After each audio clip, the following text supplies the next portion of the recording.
Welcome to Mosaic, where today we're going to be learning about the Roman Catholic Church's celebration of the Year of Mercy, going on now through November 20th.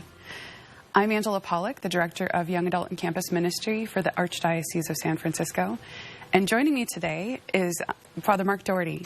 He's a parochial vicar at St. Peter's Parish in San Francisco's Mission District and is also chaplain at Sacred Heart Cathedral High School in San Francisco. Father Mark entered the Jesuit order in the year 2000, and in 2014 he was ordained a priest in the Archdiocese of San Francisco. Since 2000, he has served in many human life pastoral capacities, including work in shelters and crisis counseling. Father Mark has taught history in high schools, including Marin Catholic, and will be speaking in local venues across the Archdiocese during the Year of Mercy. Father Mark, thank you for joining us. Thank you very much for having me. Very glad to be here. Great. Would you tell us about the Year of Mercy? What is it? And just in general, what is this whole year about that Pope Francis has declared?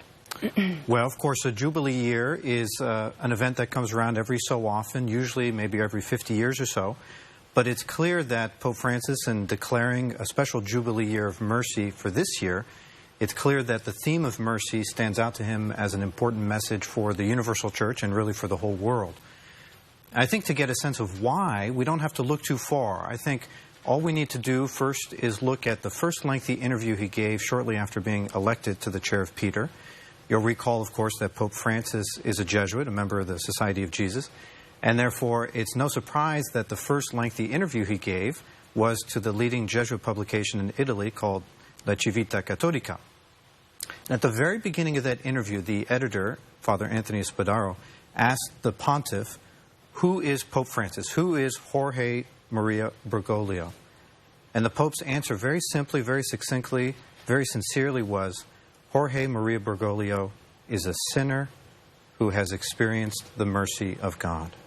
That, I think, tells us everything we need to know about the motivation Pope Francis has for declaring a year of mercy.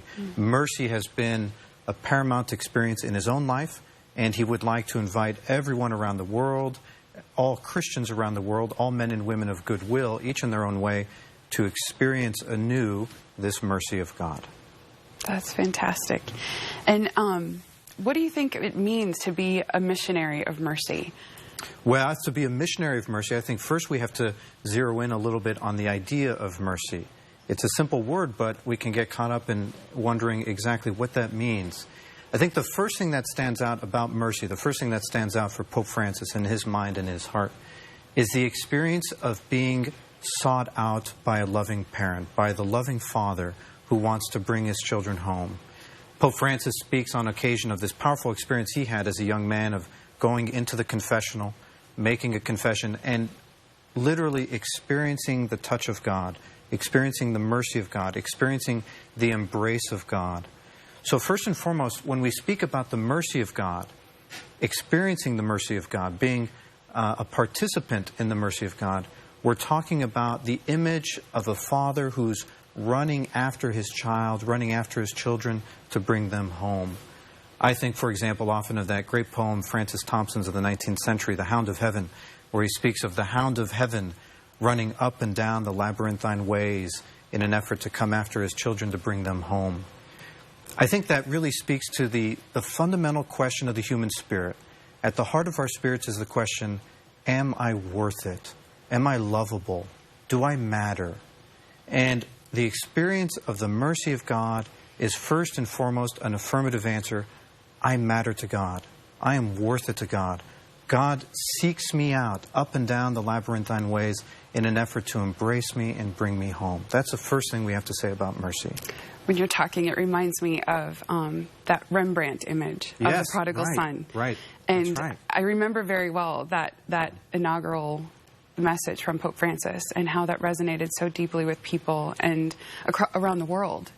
That's right. And that image just so much comes to mind of, I think we have it up on the screen there, just that beautiful embrace of the Father and right. and bringing out that love to everyone. What do you think that, you know, Pope Francis has talked a lot about this year of mercy being particularly important for the family. Mm-hmm. Mm-hmm. And what do you think that familial love, what does this mean, that mercy, how does that connect to the family this year? That's right. Well, I think it's no surprise that when they do surveys about what's the favorite parable in the Gospels, time and again people rate the parable of the prodigal son as their favorite little story in the Gospels, precisely because it speaks to this deepest desire of the human heart to be a member of the family, to belong, to count, to be worth it. So we have in this Rembrandt painting, of course, this beautiful image of a loving father who is embracing his son, a son who has clearly strayed and wandered in all sorts of ways, but a father who comes nonetheless and embraces him to bring him home. It speaks to the fundamental desire to be members of the family. Pope Francis stresses this theme all the time, this theme of the family.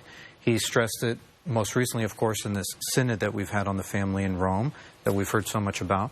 But not only there, he's done it in little ways. He's, for example, gathered on occasion in St. Peter's Square a multitude of engaged couples and come out in St. Peter's Square and given them advice about marriage in preparation for their marriage. In his most recent encyclical, Laudato Si, a beautiful text, he's gone on in so many ways to speak about the world as our home and the fact that all the men and women and children who inhabit the world are members of the family, and therefore we bear a responsibility for looking out for one another. We bear a responsibility for looking out for our mutual common home.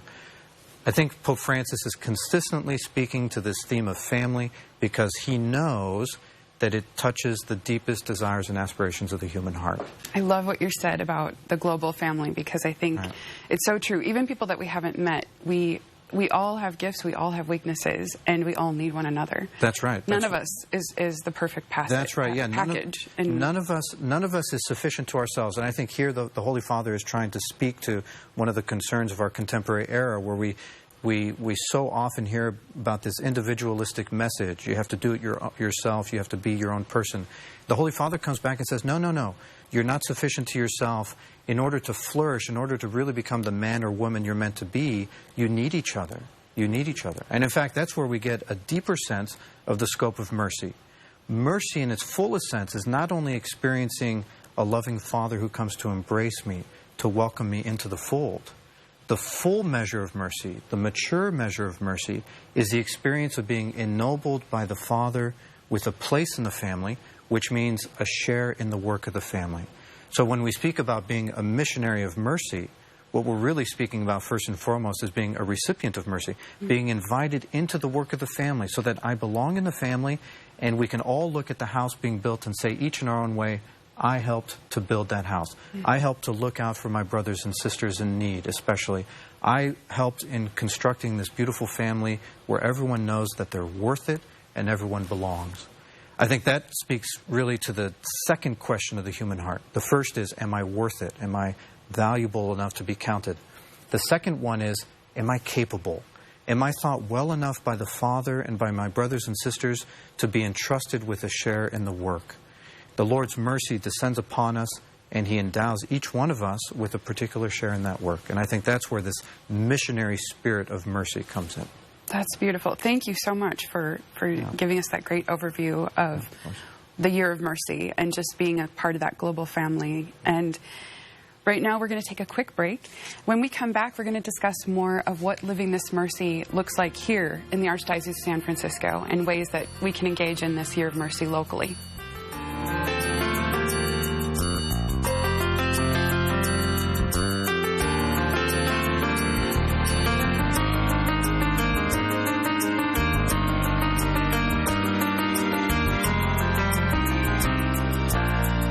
What makes